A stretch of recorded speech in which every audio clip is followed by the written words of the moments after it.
Hai, kembali lagi dengan seorang user Windows dan Android, Mike, yang akhir-akhir ini menjajal beberapa produk Apple ya karena penasaran. Mulai dari MacBook Pro M1 Pro, iPad Air 5, MacBook Pro M2, dan yang baru banget kami coba adalah MacBook Pro M2. Jadi, apakah ini laptop yang digadang-gadang sempurna untuk para content creator dibanding laptop-laptop Ultrabook Windows dari Intel dan AMD? Let's check out.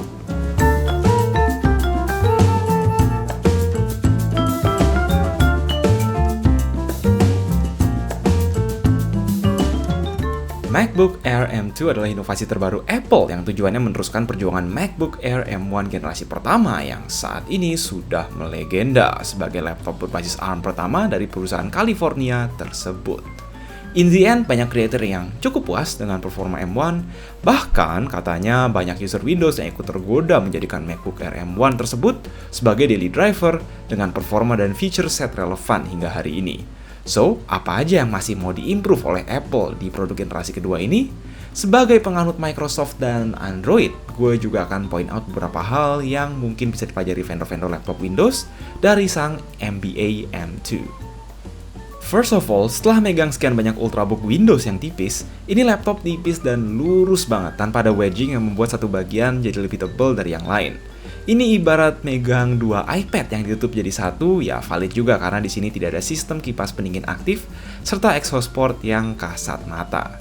Dibanding MBA M1, jadi ini jelas lebih tipis dan ringan juga, volume lebih kecil sekitar 20%, apalagi kalau dibandingin mayoritas Ultrabook Windows dari Intel dan AMD.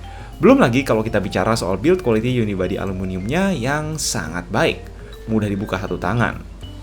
Ya intinya ini salah satu opsi laptop paling powerful, tanpa mengorbankan banyak kenyamanan yang segera kita bahas lebih dalam. Meski ini begitu tipis, Apple nggak bikin keyboard yang secetek MacBook 12 inch keluaran 2015 lalu. Ini Magic Keyboard ya, key travelnya pendek, namun masih ngasih efek tactile yang relatif nyaman untuk ngetik lebih dari 2 halaman script review. Tentu ini nggak pakai touch bar kayak si MacBook Pro 13 inch, melainkan berbagai tombol fungsi garis miring shortcut. Justru gue malah lebih seneng dan pertahankan tombol power / sensor fingerprint di pojok kanan atas. Seperti biasa, kalau Apple bikin touchpad pasti selalu luas dan nggak mengecewakan. Yang mungkin jadi upgrade paling besar dan sedikit menuai kontroversi dari kubu konservatif adalah adanya upgrade layar menjadi Retina 13,6 inch QHD yang sangat nice, terang dengan gamut warna bagus serta akurat meski bukan Retina XDR mini LED seperti yang ada di MacBook M1 Pro. Namun, mewarisi poni yang menutupi sebagian kecil menu bar demi mengakomodir webcam Full HD tanpa Face ID. Kualitas webcam Full HD-nya lumayan banget, at least lebih bagus daripada webcam 720p manapun. Pertama ngeliat poni ini di MacBook Pro 14 inch dulu, emang rada distracting ya, tapi setelah pakai beberapa saat, ini sebenarnya nggak masalah. Ketika aplikasi di full screen, toh didesain buat nggak extend ke menu bar, terus juga kalau nonton YouTube atau Netflix, rasionya mostly 16:9, yang nggak melebar sampai ujung atas. Of course, kelemahan terbesar layar MacBook dibandingin laptop macam ROG Flow X13 atau Yoga 9i yang gue pakai adalah nggak ada opsi touchscreen apalagi stylus, mau sebagus apapun touchpad. Kayak kalau udah biasa pakai touchscreen ya rasanya ada yang kurang. Satu fitur yang bakal bikin user Apple lama happy adalah kembalinya konektor MagSafe buat ngecas.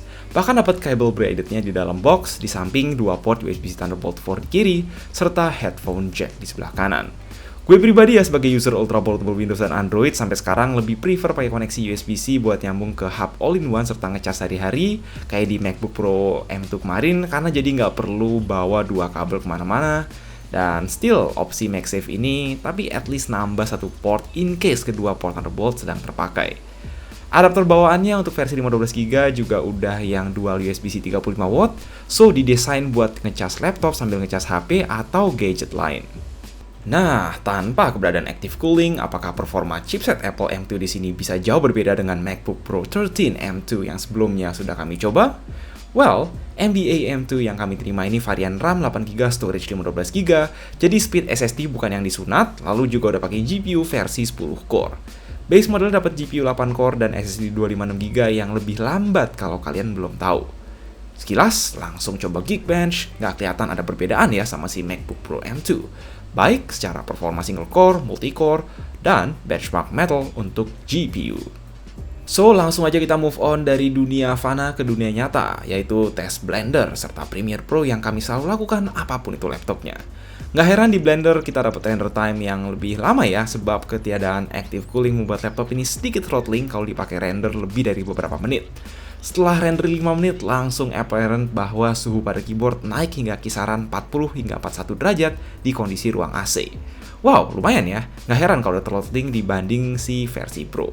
Untungnya di Premiere somehow nggak ada penurunan performa saat editing dan export video 4K, sekitar 3 menitan untuk render video 4K 5 menit. Belum secepat si Intel Core i7 terbaru di Yoga 9i, tapi toh yang diunggulin di sini itu efisiensi. Soal game tentu sampai sekarang masih terbatas banget. Paling di sini kami nyoba benchmark Shadow of the Tomb Raider untuk sekedar membuktikan ini bisa jalanin game.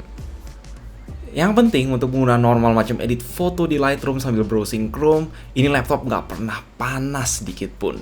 Dari M1 sampai M2 efisiensi tetap terjaga, kita dapat kisaran 14 jam playback YouTube, di mana rata-rata Ultrabook Windows bisa kuat 11 jam aja, udah bagus. Gue sampai ngedit foto sejam di Photoshop ya, baterainya pun cuma berkurang sekitar 8%. Jadi untuk para road warrior yang seharian kerja di luar, ini adalah laptop impian. Asli enak banget untuk soal efisiensi ini. Nggak kalah maknyus adalah sistem quad speaker dalam Engsel yang kualitasnya bisa diadu Ultrabook 20 jutaan terbaik. So, meskipun loncatan performa antara M1 dan M2 itu nggak sejauh yang diharapkan, tapi menurut kami MacBook Air M1 ini adalah upgrade yang cukup atraktif ya dibanding MacBook Air M1 karena ada perubahan desain dan penambahan beberapa fitur.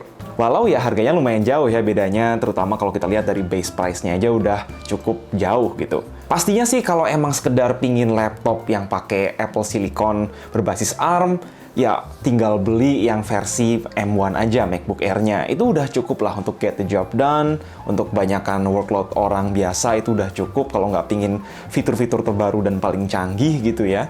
Dan balik lagi untuk gue sendiri sebagai content creator yang biasa pakai Windows dan Android, kekurangan Apple dan sistem MacBook saat ini itu adalah ya selain harganya yang lumayan tinggi, terus juga storage option-nya juga terbatas. Belum terlalu terbiasa juga sama ekosistemnya adalah soal touchscreen ya. Jadi jatuhnya ya kalau emang pingin touchscreen ujung-ujungnya mesti punya MacBook sekaligus iPad gitu. Cuma ya di sisi lain ini ngasih pengalaman laptop yang belum bisa dicapai oleh laptop-laptop Windows dari Intel maupun AMD dari segi efisiensi, terus juga dari segi portabilitas dan juga user experience ya, tapi itu agak subjektif tentunya. Overall ini contoh Ultrabook yang begitu bagus dan begitu sempurna. Memang sepertinya ada beberapa pelajaran gitu yang harus diambil oleh laptop-laptop Windows dari berbagai vendor. Jika kalian sudah tergoda juga untuk beli laptop ini ya tinggal ke link di deskripsi. Kalau mau mendang-mending udah tahu mesti kemana, yaitu ke komentar. Yang pasti jangan lupa like dan share video ini. Stay safe, stay healthy.